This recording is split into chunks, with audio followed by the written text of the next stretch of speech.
नमस्कार दोस्तों। तो हम आ चुके हैं एक और नई क्लास लेकर, जिसमें करने वाले हैं मॉडर्न हिस्ट्री से संबंधित आईएमपी क्वेश्चन। तो आज का जो टॉपिक है वो है मॉडर्न हिस्ट्री में प्रथम विश्व युद्ध के दौरान भारतीय राष्ट्रवादियों की क्या प्रतिक्रियाएं रही। उस समय जब प्रथम विश्व युद्ध 1914 में प्रारंभ हुआ, उस दौरान भारतीयों के द्वारा क्या क्या कार्यक्रम चलाए गए और क्या इस दौरान उनकी प्रतिक्रियाएं रही, उससे संबंधित कुछ प्रमुख क्वेश्चनों को आज हम करने वाले हैं। तो आज लगभग 150 क्वेश्चन, 150 क्वेश्चन करेंगे, वो भी ऑनलाइनर फॉर्म में करेंगे और उनसे जुड़े हुए कुछ एक्स्ट्रा फैक्ट के बारे में भी जानेंगे। तो आइए प्रारंभ करते हैं समय का विलंब किए बगैर।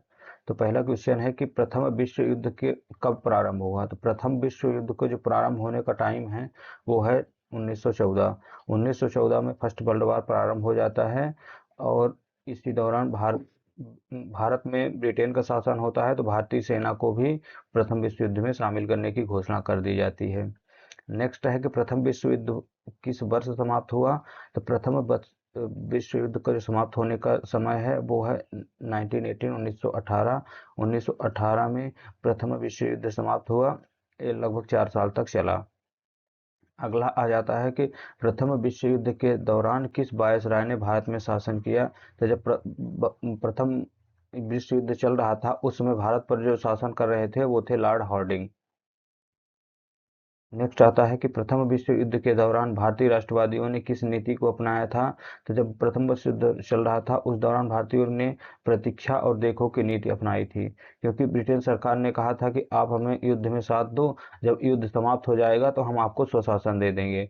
तो भारतीय क्या करें, प्रतीक्षा कर रहे थे, क्योंकि अभी प्रथम विश्व युद्ध चल रहा था, उसमें जब तक ब्रिटेन जीत नहीं जाता तब तक भारत को स्वशासन देने की बात नहीं की जाएगी। नेक्स्ट आता है कि गदर आंदोलन का मुख्य उद्देश्य क्या था। तो गदर आंदोलन, मैंने बताया था कि गदर पार्टी की स्थापना होती है सैन फ्रांसिस्को अमेरिका में, और ये एक भारत को स्वतंत्रता दिलाने से संबंधित एक संगठन बनता है, और ये विदेशों में आंदोलन चलाया जाता है जिसके द्वारा ब्रिटिश शासन से भारत को मुक्त कराना इसका प्रयास होता है। तो इसकी स्थापना हो जाती है 1913 में। नेक्स्ट है,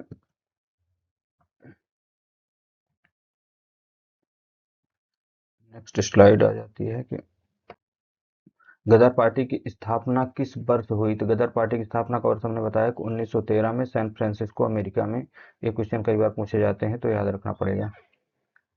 नेक्स्ट आता है कि गदर आंदोलन कहाँ से संचालित हो रहा था। तो गदर आंदोलन को जो संचालित होता था अमेरिका और कनाडा से। इसका प्रमुख जो हेडक्वार्टर था वो अमेरिका के सैन फ्रांसिस्को में था। आता है कि गदर आंदोलन के प्रमुख नेता कौन है। तो गदर आंदोलन के जो सबसे प्रमुख नेता हैं वो तो लाला हरदयाल हैं, इसके अलावा सोहन सिंह भाखना हैं, सराभा हैं और बरकतुल्लाह हैं। तो ये प्रमुख प्रमुख लीडर हैं जिन्होंने गदर आंदोलन को संचालित किया था। इन्हीं के द्वारा एक पत्रिका भी संचालित होती थी जिसे गदर पत्रिका के नाम से जानी जाती थी। तो इसको भी आप याद रखिएगा। नेक्स्ट है कि प्रथम विश्व युद्ध के दौरान किस भारतीय नेता ने ब्रिटिश सरकार का समर्थन किया था। तो जब प्रथम विश्व युद्ध चल रहा था उस दौरान ब्रिटिश सरकार का समर्थन करने वाले लगभग उस समय की जो भी कांग्रेस के लीडर थे उन्होंने सभी ने ब्रिटिश सरकार का समर्थन किया था, क्योंकि ब्रिटिश सरकार ने कहा था कि जैसे विश्व युद्ध समाप्त होगा हम आपको स्वशासन दे देंगे। तो इसमें एक प्रमुख लीडर आ जाते हैं बाल गंगाधर तिलक। और एक इम्पोर्टेंट क्वेश्चन और याद रखिएगा कि गांधी जी ने भारतीयों को सेना में भर्ती होने के लिए और विश्व युद्ध में शामिल होने के लिए प्रेरित किया था, इसलिए उन्हें भर्ती कराने वाला सार्जेंट भी कहा जाता है महात्मा गांधी को। नेक्स्ट आता है कि किस नेता ने होम रूल आंदोलन को शुरू किया। तो हम होम रूल लीग के जो प्रारंभ करने वाले हैं, तो होम रूल लीग से जुड़े हुए दो लोग हैं, इनको पहले भी हम क्वेश्चन कर चुके हैं, आज भी कर रहे हैं, कि बाल गंगाधर तिलक और एनी बेसेंट। ये 1916 का टाइम होता है जिस दौरान प्रथम विश्व युद्ध चल रहा होता है। उस दिन होम रूल की स्थापना होती है और स्वशासन की मांग की जाती है। होम रूल लीग का मुख्य उद्देश्य यही होता है कि हमें स्वशासन दो, हमें अपने अधीन भारतीयों को शासन करने का स्वतंत्रता दी जाए।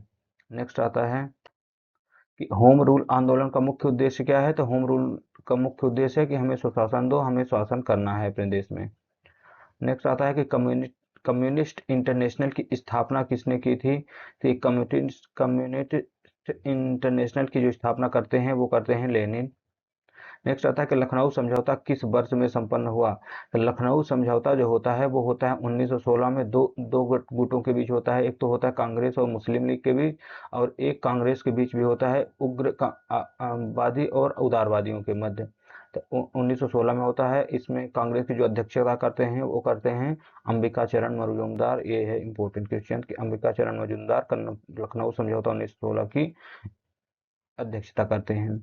नेक्स्ट आता है कि लखनऊ समझौता किनके बीच हुआ। तो पहली बात तो यही हुआ कि कांग्रेस और मुस्लिम लीग के बीच हुआ, और दूसरा उदारवादी और उग्रवादियों के बीच ये समझौता लखनऊ पैक्ट हुआ। इसमें जो प्रमुख भूमिका थी उस समय गरम दल और नरम दल को इकट्ठा करने में, तो वो तो थे तिलक और एनी बेसेंट का है। जबकि कांग्रेस और मुस्लिम लीग में गांधी इकट्ठा करने में इनमें सबसे महत्वपूर्ण योगदान होता है महात्मा गांधी जी का, क्योंकि 1915 में गांधी जी भी आ जाते हैं, फिर 1916 में ये पैक्ट हो रहा है। नेक्स्ट है कि प्रथम विश्व युद्ध के दौरान कांग्रेस के नरमपंथी और गरमपंथी गुट किस वर्ष एकजुट हुए। तो मैंने पहले बता दिया कि लखनऊ अधिवेशन में नरमपंथी और गरमपंथी एकजुट हो गए और अपने भेदभाव भूलकर फिर से मिल गए। नेक्स्ट आता है कि एनी बेसेंट ने किस वर्ष होम रूल लीग की स्थापना की। तो एनी बेसेंट एक आयरलैंड की लेडी होती हैं जो कि भारत आती हैं और भारतीयों की स्वतंत्रता का वो समर्थन करने के लिए वो एक होम रूल लीग की स्थापना करती हैं। तो इन्होंने होम रूल लीग की जो स्थापना करी थी वो की थी मद्रास में। और एक होम रूल लीग की स्थापना करते हैं बाल गंगाधर तिलक, जो कि करते हैं कहाँ, पुणे महाराष्ट्र में। उनका हेडक्वार्टर पुणे महाराष्ट्र में है, जबकि एनी बेसेंट के होम रूल लीग का जो हेडक्वार्टर है वो है मद्रास में। नेक्स्ट आता है कि प्रथम विश्व युद्ध में भारत से कितने सैनिकों को भेजा गया था। तो प्रथम विश्व युद्ध के दौरान भारत से लगभग 14 लाख सैनिकों को उस युद्ध में शामिल किया गया था और भारत से भेजा गया था। अगला क्वेश्चन है कि किस घटना ने होम रूल आंदोलन को गति दी। तो होम रूल उस समय प्रारंभ हो रहा है जब प्रथम विश्व युद्ध चल रहा है। जब प्रथम विश्व युद्ध चल रहा है तो उस समय कोई बड़ा मूवमेंट नहीं चलाया जा रहा है, तो उसी दौरान प्रारंभ होता है होम रूल लीग। तो होम रूल को गति देने का कार्य कौन कर रहा है, प्रथम विश्व युद्ध, जो कि 1914 में प्रारंभ हुआ है। रॉलेट एक्ट किस वर्ष में पारित हुआ। तो रॉलेट एक्ट को पारित होने का जो समय है वो है 1919। इसे बिना वकील बिना दलील का कानून कहा जाता है, क्योंकि इसमें बिना किसी को इसमें इस एक्ट में ऐसा प्रावधान था कि बिना किसी के मुकदमा दर्ज किए भी अरेस्ट किया जा सकता है और उसको जेल में बंद किया जा सकता है। इसका नेक्स्ट आता है कि रॉलेट एक्ट का मुख्य उद्देश्य क्या है। तो रॉलेट एक्ट का मुख्य उद्देश्य है कि राजनीतिक गतिविधियों पर नियंत्रण लगाना, विरोधियों को बिना मुकदमे के गिरफ्तार करने के लिए क्या किया गया था, रॉलेट एक्ट पारित किया गया था। और रॉलेट एक्ट पारित कब हुआ, 1919 में। दोनों ही इंपॉर्टेंट क्वेश्चन है। नेक्स्ट आता है रोलेट एक्ट के विरोध में किस आंदोलन की शुरुआत होती है। तो जब रोलेट एक्ट 1919 में पारित हो जाता है उसके विरोध में असहयोग आंदोलन प्रारंभ होता है। असहयोग आंदोलन प्रारंभ होता है 1 अगस्त 1920 को। और 1 अगस्त 1920 को जब असहयोग आंदोलन प्रारंभ होता है, इसको प्रारंभ करने में सबसे ज़्यादा योगदान होता है जो होता है बाल गंगाधर तिलक जी का। लेकिन 1 अगस्त 1920 को ही तिलक जी की डेथ भी हो जाती है। तो ये भी इम्पोर्टेंट है। और एक चीज़ इम्पोर्टेंट ये है कि जब तिलक जी को डेथ हो जाती है तो एक बनाया जाता है तिलक फंड, जिसमें 1 लाख रुपए या 1 लाख या 1 करोड़ रुपए इकट्ठा करने का टारगेट रखा जाता है, जिसको बहुत जल्दी पूरा कर लिया जाता है। तो नेक्स्ट आता है कि जलियांवाला बाग हत्याकांड कब हुआ। तो जलियांवाला बाग हत्याकांड बहुत फेमस है, इसको तो पहले भी कर चुके हैं। 13 अप्रैल 1919 को अमृतसर में होता है जलियांवाला बाग हत्याकांड, जो कि माइकल ओ डॉलर के द्वारा इस समय वहां के मौजूद लोगों पर गोलियां बरसा दी जाती है। जलियांवाला बाग हत्याकांड के समय पंजाब का गवर्नर कौन था। तो उस समय जो पंजाब का गवर्नर था जिसने गोलियां चलवाई थी उसका नाम था Michael O dollar, Michael O Dyer. Next आता है कि जलियांवाला बाग हत्याकांड में किस ब्रिटिश जनरल ने गोली चलाने का आदेश दिया। तो वो यही है, Michael O dollar Dyer. Next आता है कि जलियांवाला बाग हत्याकांड के बाद किसने अपनी सर की उपाधि लौटा दी। तो सर की उपाधि लौटाने वाले थे रविंद्रनाथ ठाकुर। जब जलियांवाला बाग हत्याकांड हुआ उसी दौरान रविंद्रनाथ ठाकुर ने अपनी सर की उपाधि जो ब्रिटेन सरकार ने दी थी उसे लौटा दिए। नेक्स्ट आ जाते हैं कि प्रथम किसने महात्मा गांधी के सॉरी किसने सत्याग्रह के रूप में रॉलेट एक्ट का विरोध किया।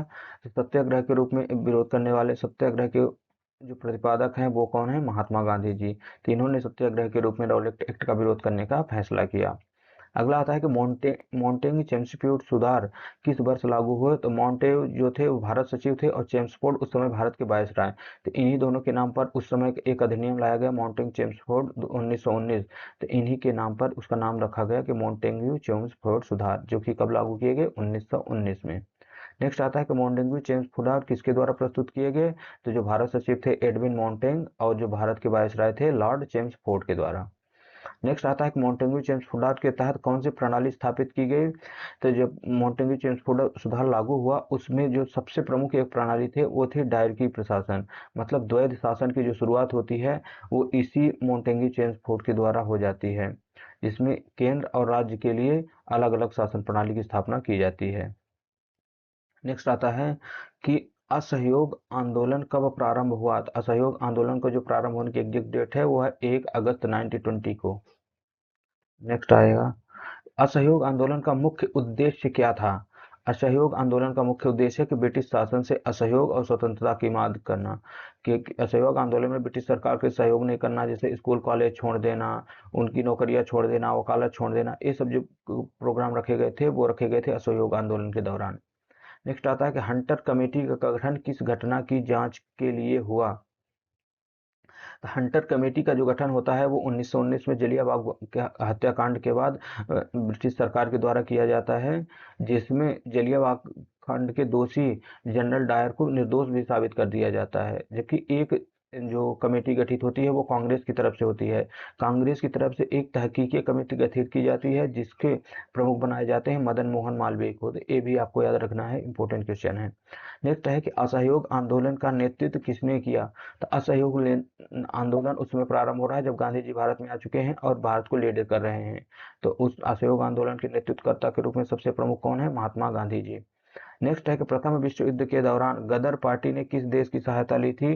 तो गदर पार्टी जो वहां बनी थी, अमेरिका में बनी थी, उसने जर्मनी की सहायता ली थी।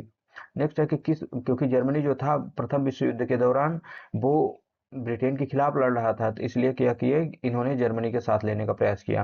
नेक्स्ट है कि इस भारतीय नेता ने जर्मनी के साथ संपर्क स्थापित कर भारत की स्वतंत्रता की योजना बनाई। तो एक है ये राजा महेंद्र प्रताप सिंह, जो कि क्या करते हैं, ये काबुल में एक अपने अस्थायी सरकार का गठन करते हैं।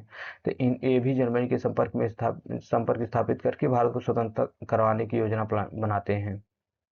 अगला आ जाता है कि किसने दिल्ली षड्यंत्र केस में ब्रिटिश वायसराय लॉर्ड हार्डिंग पर बम फेंका था। तो वो प्रमुख क्रांतिकारी हैं रास बिहारी बोस, जिन्होंने लॉर्ड हार्डिंग पर बम फेंका था। हालांकि लॉर्ड हार्डिंग उसमें नहीं मारा गया, जबकि उसके साथ जो कुछ लोग थे उनकी मौत हो जाती है। बाद में रास बिहारी बोस को इसके लिए फांसी की सजा होती है। नेक्स्ट है कि 1915 में गदर पार्टी के किस नेता को फांसी दी गई। तो 1915 में गदर पार्टी के करतार सिंह सराभा को फांसी की सजा दी जाती है। ये इंपॉर्टेंट क्वेश्चन है, करतार सिंह सराभा। असहयोग आंदोलन को किस घटना के बाद वापस ले लिया जाता है।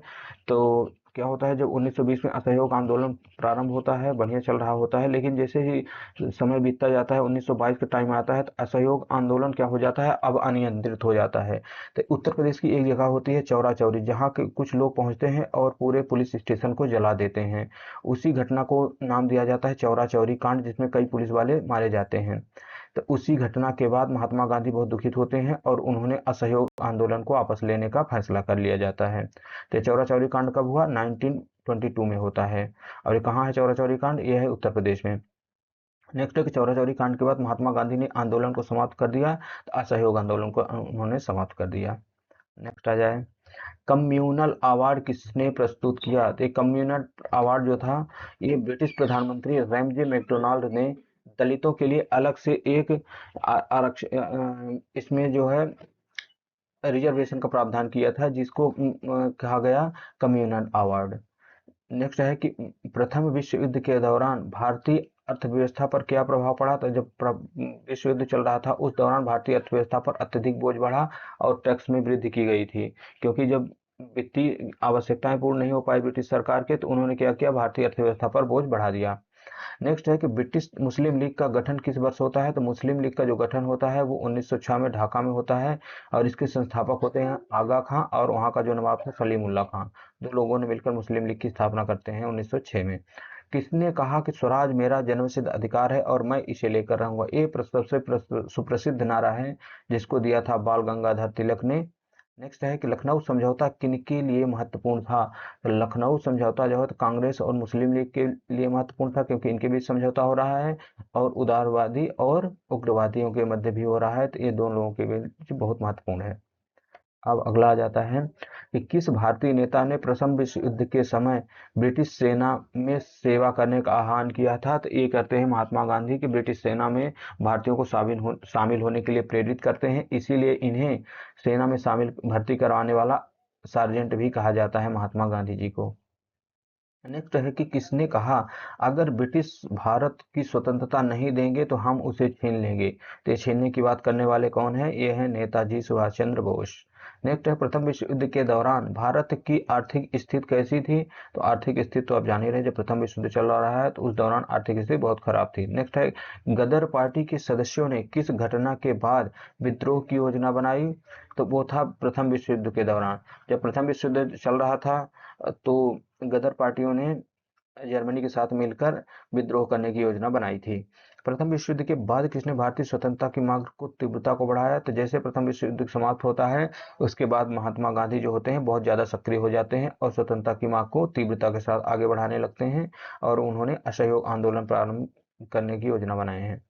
नेक्स्ट अब आ जाता है कि किस क्रांतिकारी नेता ने 1915 में काबुल में अस्थायी भारतीय सरकार की स्थापना करते हैं? तो 1915 में काबुल में अस्थायी सरकार की स्थापना करने वाले हैं राजा महेंद्र प्रताप सिंह, जो उस अस्थायी सरकार के राष्ट्रपति बनाए जाते हैं। प्रथम विश्व युद्ध के दौरान इंडियन नेशनल आर्मी का विचार सबसे पहले किसने दिया था? इंडियन नेशनल आर्मी का जो सबसे पहले विचार दिया है वो थे राजा महेंद्र प्रताप, जिन्होंने काबुल में अस्थायी सरकार का गठन किया है। गदर आंदोलन का मुख्य केंद्र कहाँ था? तो गदर आंदोलन का मुख्य केंद्र है सैन फ्रांसिस्को, अमेरिका।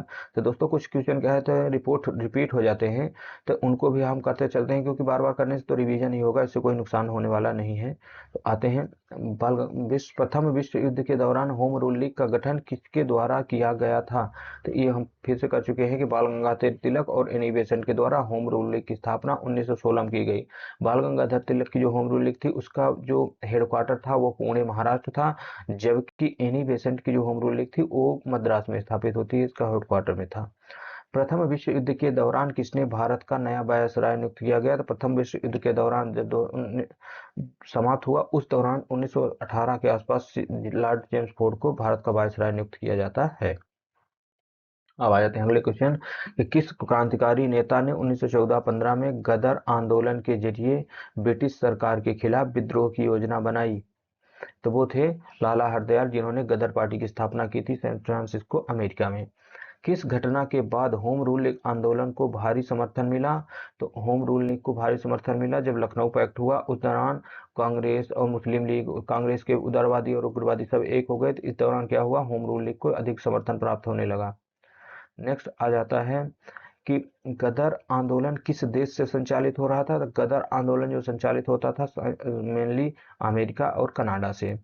अगला अगला क्वेश्चन है कि महात्मा गांधी ने किस मुद्दे पर असहयोग आंदोलन शुरू किया था? तो जो प्रमुख मुद्दे थे महात्मा गांधी के असहयोग आंदोलन के दौरान, वो दो प्रमुख मुद्दे थे, एक तो जलियांवाला बाग हत्याकांड 1919 का, और दूसरा था रॉलेट एक्ट। रॉलेट एक्ट भी एक प्रमुख मुद्दा बना था जिसको लेकर असहयोग आंदोलन प्रारंभ किया गया। कम्युनल अवार्ड किस वर्ष घोषित किया जाता है? तो एक कम्युनल अवार्ड घोषित होता है थर्ड राउंड टेबल के बाद, तीसरे गोलमेज सम्मेलन के बाद 1932 में। नेक्स्ट आता है कि प्रथम विश्व युद्ध के दौरान भारतीय अर्थव्यवस्था पर क्या प्रभाव पड़ा? तो भारतीय अर्थव्यवस्था में महंगाई और करों में वृद्धि की गई थी। नेक्स्ट आता है कि 1916 में किसने कांग्रेस में गरम दल और नरम दल को एकजुट किया? तो गरम दल और नरम दल को एकजुट करने का जो सर्वाधिक प्रयास करते हैं और सबसे ज्यादा इनका योगदान होता है वो है बाल गंगाधर तिलक। नेक्स्ट है कि होम रूल लीग की प्रमुख मांग क्या थी? होम रूल लीग की जो सबसे प्रमुख मांग होती है कि हमें स्वशासन दो, हमने अपने अधीन शासन करने की स्वतंत्रता दी जाए। होम रूल का मतलब ये होता है कि अपने अधीन हमें स्वतंत्र रूप से शासन करने की स्वतंत्रता दी जाए।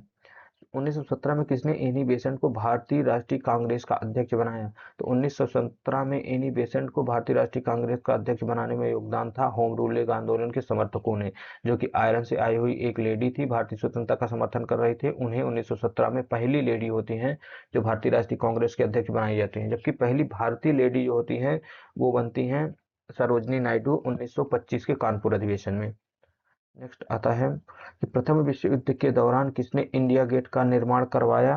प्रथम विश्व युद्ध के दौरान जो इंडिया गेट का निर्माण करवा रहे हैं वो ब्रिटिश सरकार ने करवा रहे हैं और भारतीय सैनिकों की शहादत के सम्मान में करवाया गया। अब आ जाता है लखनऊ समझौता के तहत कांग्रेस और मुस्लिम लीग में किस बात पर सहमति बनी।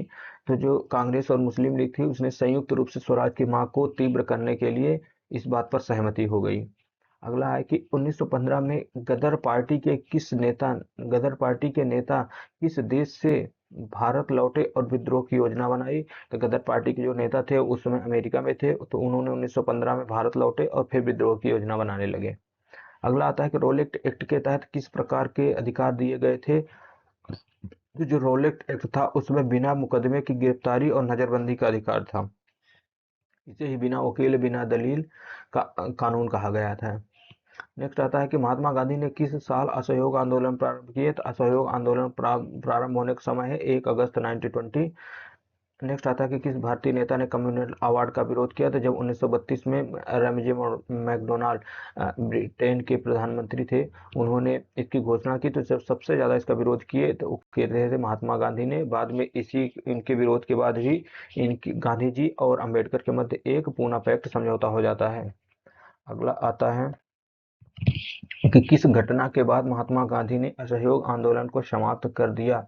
चौरा चौरी कांड 1920 के बाद असहयोग आंदोलन वापस ले लिया जाता है। अगला है कि 1917 में होम रूल लीग आंदोलन के प्रमुख नेता कौन थे। 1917 के होम रूल लीग के नेता बहुत बार कर चुके हैं इसको, तो एनी बेसेंट और बाल गंगाधर तिलक। किस नेता ने रॉलेट सत्याग्रह का नेतृत्व किया। तो रॉलेट सत्याग्रह का जो नेतृत्व करता है वो है महात्मा गांधी जी। 1918 में महात्मा गांधी के किस आंदोलन की शुरुआत की। 1918 में महात्मा गांधी ने खेड़ा सत्याग्रह किया, जो कि कहाँ था, गुजरात में था। वहाँ के किसानों के समर्थन में वो सत्याग्रह किए और वहाँ के जो मजदूर थे खेड़ा में, वहाँ के लिए आंदोलन करते हैं और उसमें सफल भी होते हैं। चंपारण सत्याग्रह किसके खिलाफ था। तो ये जो चंपारण सत्याग्रह था ये नील किसानों को ब्रिटिश शोषण के खिलाफ था। तो ये जो चंपारण है, चंपारण एक बिहार में स्थित जिला था, जहाँ के किसानों ने, वहाँ के एक प्रमुख किसान नेता होते हैं, वो होते हैं राजकुमार शुक्ल, जिनके बुलाने पर गांधी जी जाते हैं और वहाँ जो 3 कठिया पद्धति चल रही होती है कि 3/20 भाग में नील की खेती की जो खेती करवानी है, उसी के विरोध में वहाँ के किसान सत्याग्रह करते हैं और बाद में उनको गांधी जी समर्थन करते हैं, जिसके बाद फिर सरकार के द्वारा एक कमेटी का गठन किया जाता है और वो जो 3 कठिया पद्धति है उसे समाप्त किया जाता है। अगला आता है, अगला है कि 1919 में किसने असहयोग आंदोलन की नींव रखी। तो असहयोग आंदोलन की जो लीडरशिप है, नेतृत्व करता है, वो महात्मा गांधी हैं। किस घटना ने भारतीय राष्ट्रवाद को नई दिशा दी। तो जो जलियांवाला बाग हत्याकांड 1919 को हुआ, उसने संपूर्ण भारत में जो राष्ट्रवाद की भावना थी उसको बहुत तीव्र बना दिया और जो अंग्रेजों का शोषण का वो रवैया था वो और अधिक उजागर हुआ। अगला आता है कि रॉलेट एक्ट किस वर्ष पारित किया गया। था रॉलेट एक्ट के जो पारित होने का समय है वो है 1919। असहयोग आंदोलन का मुख्य उद्देश्य क्या है। असहयोग आंदोलन का मुख्य उद्देश्य है कि ब्रिटिश सरकार से असहयोग करना और स्वराज की मांग करना। किस नेता ने कहा था कि भारत अंग्रेजों भारत छोड़ो। तो ये जब भारत छोड़ो आंदोलन तब शुरू शुरू होता है 1942 के आसपास। उस समय महात्मा गांधी कहते हैं कि अंग्रेजों अब भारत छोड़ो। अब आता है अगला, प्रथम विश्व युद्ध के बाद ब्रिटिश सरकार ने किस प्रकार के सुधारों का वादा किया था। जब प्रथम विश्व युद्ध चल रहा था तो उसने ब्रिटिश सरकार ने कहा कि आप लोग हमारा विश्व युद्ध में साथ दें और जैसे विश्व युद्ध समाप्त हो जाएगा तो हम क्या करेंगे, संवैधानिक सुधारों को करेंगे और आपको क्रमिक शासन देना प्रारंभ कर देंगे। लेकिन फिर बाद में उन्होंने क्या किया, वादा खिलाफी कर दिया। उसी के विरोध में फिर आंदोलन प्रारंभ होते हैं। 1919 में पारित मॉन्टेग्यू चेम्सफोर्ड सुधारों का मुख्य उद्देश्य क्या था। तो 1919 में जो मॉन्टेग्यू चेम्सफोर्ड सुधार हुए उसने भारत में प्रशासनिक सुधार के नाम से जाना जाता है। उसी ने तो द्वैध शासन व्यवस्था को प्रारंभ किया और भी कई सारे प्रावधान किए थे। मॉन्टेग्यू चेम्सफोर्ड सुधारों में किसके तहत किस प्रणाली को लागू किया गया। तो इसके तहत द्वैध शासन, एक केंद्र में शासन और एक प्रांतों में शासन, इसी को द्वैध शासन कहा गया। नेक्स्ट है कि जलियांवाला बाग किस शहर में स्थित था। तो जलियांवाला बाग जो है वो अमृतसर में, पंजाब के अमृतसर में स्थित एक जगह थी जिसका नाम था जलियांवाला बाग।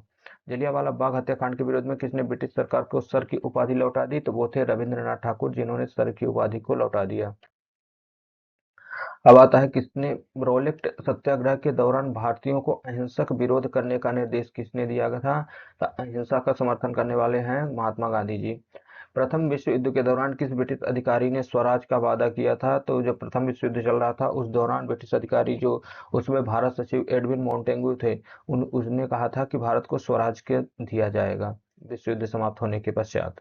अगला आता है कि होम रूल आंदोलन का मुख्य नारा। होम रूल का मुख्य नारा है कि स्वराज मेरा जन्मसिद्ध अधिकार है और इसे मैं लेकर रहूंगा। किस वर्ष महात्मा गांधी को भारतीय राष्ट्रीय कांग्रेस का अध्यक्ष बनाया गया? तो जो 1924 में एक बेलगांव अधिवेशन होता है कर्नाटक में, उस दौरान भारत एकमात्र बार महात्मा गांधी को भारतीय राष्ट्रीय कांग्रेस का अध्यक्ष बनाया जाता है। अगला आता है कि साइमन कमीशन किस वर्ष भारत आए? तो साइमन कमीशन जो था वो भारत में संवैधानिक सुधारों से संबंधित एक प्रावधान लेकर आए थे, जो कि आया है 1928 में, जिसका भारत में विरोध होता है क्योंकि इसमें एक भी सदस्य भारतीय नहीं होते, सभी ब्रिटिश अधिकारी शामिल होते हैं। अब आता है अगला कि साइमन कमीशन का विरोध क्यों किया गया? साइमन कमीशन का विरोध इसलिए किया गया क्योंकि इसमें कोई भारतीय सदस्य नहीं था। इसके जो सात के सातों सदस्य थे वो सभी ब्रिटिश अधिकारी थे। अगला है कि महात्मा गांधी द्वारा असहयोग आंदोलन को कब समाप्त किया जाता है? तो 1922 की चौरा चौरी घटना के बाद असहयोग आंदोलन को समाप्त घोषित कर दिया जाता है, इसे वापस लेने का फैसला होता है। किस आंदोलन के दौरान गांधी जी ने पहली बार सविनय अवज्ञा की नीति अपनाई?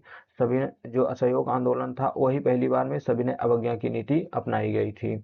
चौरा चौरी की घटना में कितने पुलिसकर्मियों की मौत हुई? तो जो चौरा चौरी एक स्थान होता है, वहाँ एक पुलिस स्टेशन में आग लगा दी जाती है वहाँ के लोगों के द्वारा जो आमजन थे, और उसमें 22 जो पुलिसकर्मी होते हैं वो जलकर उनकी मौत हो जाती है। अगला है कि 1920 के दशक में महात्मा गांधी ने किस प्रकार के वस्त्रों को अपनाने पर जोर दिया? तो 1920 के बाद महात्मा गांधी जो थे वो स्वावलंबी आत्मनिर्भर बनने पर जोर दे रहे थे, उन्होंने खादी के वस्त्रों को अपनाने पर अधिक जोर दिया। अब आता है अगला क्वेश्चन कि मॉन्टेग्यू घोषणा किससे संबंधित है? तो जो 1919 का मॉन्टेग्यू चेम्सफोर्ड सुधार घोषणा पत्र आ रहा है उसमें भारत में संवैधानिक सुधारों से संबंधित है। महात्मा गांधी ने किस वर्ष असहयोग आंदोलन शुरू किया? तो ये तो कई बार कर चुके क्वेश्चन। 1920 प्रथम विश्व युद्ध के दौरान ब्रिटिश सरकार द्वारा किए गए किस वादे को पूरा नहीं किया गया?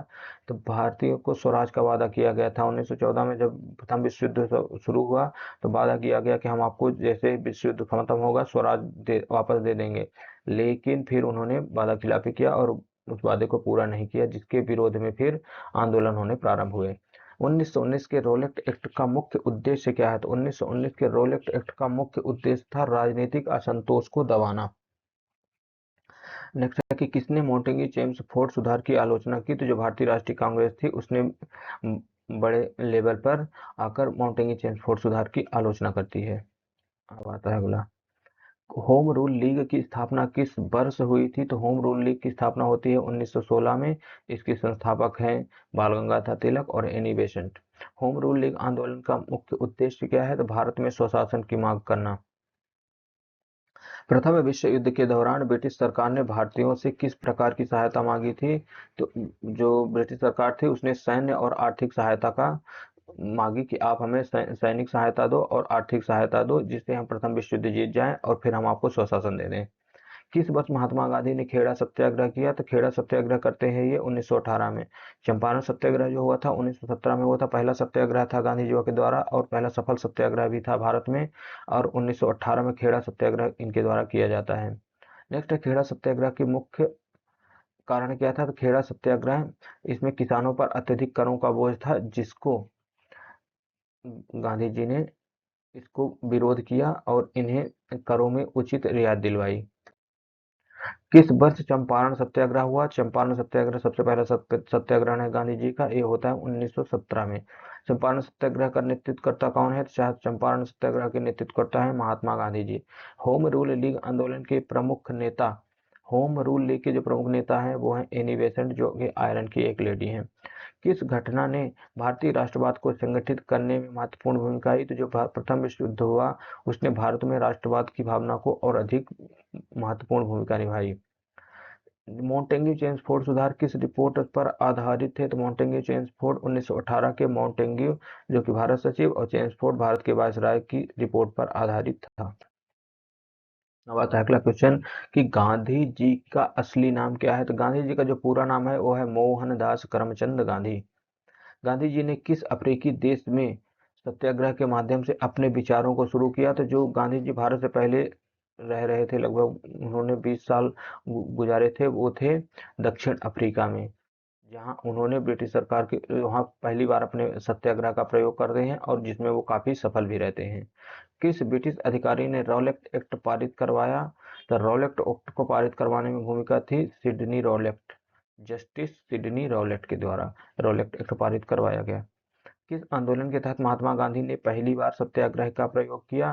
तो पहली बार सत्याग्रह का जो गांधी जी का प्रयोग है वह है चंपारण सत्याग्रह 1917 में बिहार में।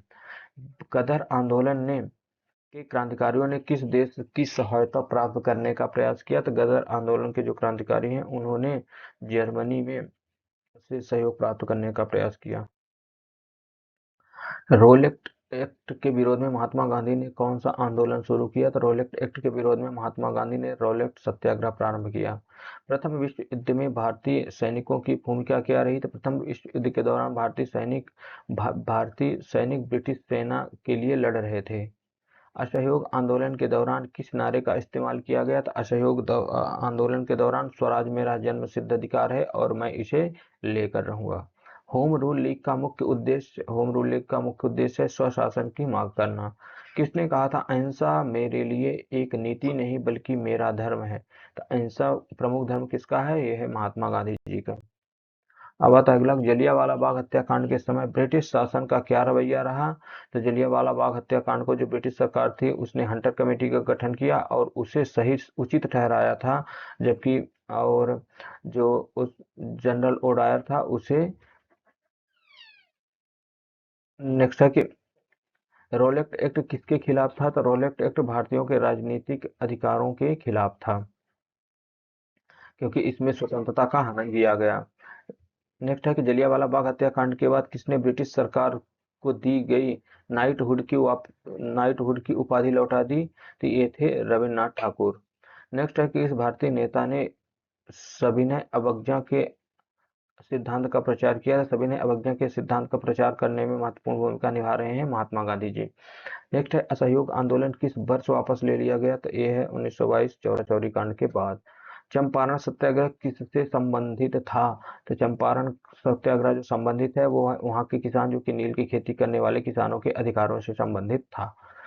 होम रूल लीग आंदोलन का मुख्य नेता कौन थी। होम रूल लीग के आंदोलन के प्रमुख नेता है वो है एडी बेसेंट।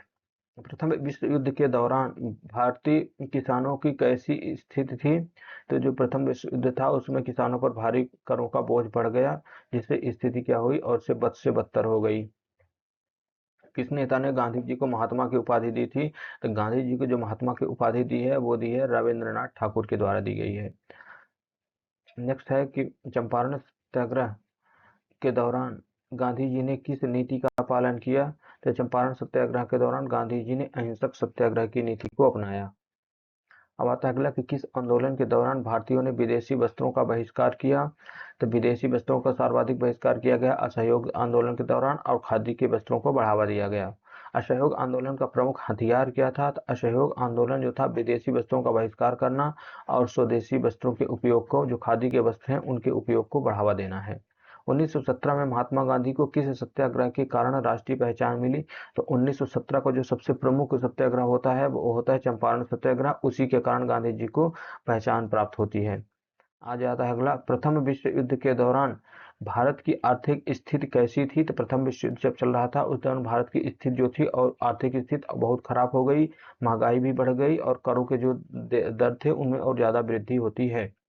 नेक्स्ट आता है कि 1920 में किसने असहयोग आंदोलन की शुरुआत की। तो 1920 में महात्मा गांधी जी के द्वारा असहयोग आंदोलन की शुरुआत होती है।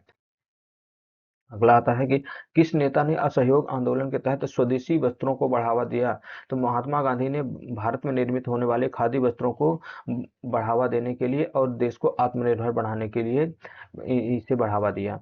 अगला आता है कि रॉलेट एक्ट के विरोध में किस भारतीय नेता ने अहिंसक सत्याग्रह का आह्वान किया। तो अहिंसक सत्याग्रह का आह्वान सबसे ज्यादा करने वाले हैं वो तो महात्मा गांधी जी हैं। नेक्स्ट आता है कि जलियांवाला बाग हत्याकांड के बाद किसने अंग्रेजों से अपने स्तर की उपाधि लौटा दी, तो वो है रविंद्रनाथ ठाकुर।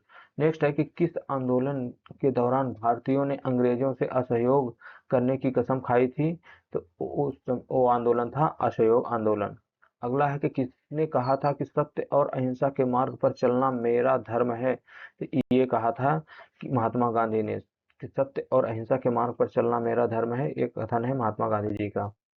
अब आता है अगला कि असहयोग आंदोलन में किस प्रकार के स्कूलों का बहिष्कार किया गया, तो जो भी ब्रिटिश सरकार के द्वारा सरकारी स्कूल और कॉलेज चलाए गए थे, उस दौरान असहयोग आंदोलन में स्कूलों का बहिष्कार किया गया। होम रूल लीग का गठन किस नेता ने किया था, होम रूल लीग का गठन करने वाले हैं बाल गंगाधर तिलक और एनी बेसेंट। जलियांवाला बाग घटना के समय पंजाब का गवर्नर कौन था, तो जलियांवाला बाग जब घटना हुई उस समय पंजाब का गवर्नर था माइकल ओ डायर। किस घटना के कारण असहयोग आंदोलन को तुरंत बंद कर दिया गया, तो 1920 की चौरा चौरी घटना के बाद असहयोग आंदोलन वापस लेने का निर्णय लिया जाता है। गांधी जी के नेतृत्व में असहयोग आंदोलन की प्रमुख नीति क्या थी, तो असहयोग आंदोलन की जो प्रमुख नीति थी वो थी अहिंसात्मक और असहयोग करने की नीति थी। और लास्ट स्लाइड आ जाती है जिसमें है कि प्रथम विश्व युद्ध के दौरान भारतीय सैनिकों की किस प्रकार की भूमिका थी, तो प्रथम विश्व युद्ध के दौरान वे भारतीय जो सैनिक थे वो ब्रिटिश सेना के लिए लड़ रहे थे और ब्रिटिश सरकार का समर्थन कर रहे थे।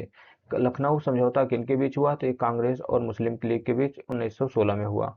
होम रूल लीग आंदोलन का मुख्य नारा क्या था, होम रूल लीग का मुख्य नारा था हमें होम रूल दो, हमें स्वशासन की मांग करना था। अंतिम क्वेश्चन है कि किस नेता ने असहयोग आंदोलन में सबसे पहले शामिल होने की घोषणा की, तो वो थे बाल गंगाधर तिलक जिन्होंने असहयोग आंदोलन में शामिल होने की घोषणा की थी। अब यहाँ से क्वेश्चन समाप्त हो जाते हैं। Thanks for watching the video. तो आप सब ऐसे ही बने रहें हमारे क्लास के साथ और लगातार वीडियो देखते रहें और तैयारी को बेहतर बनाते रहें। थैंक यू, धन्यवाद।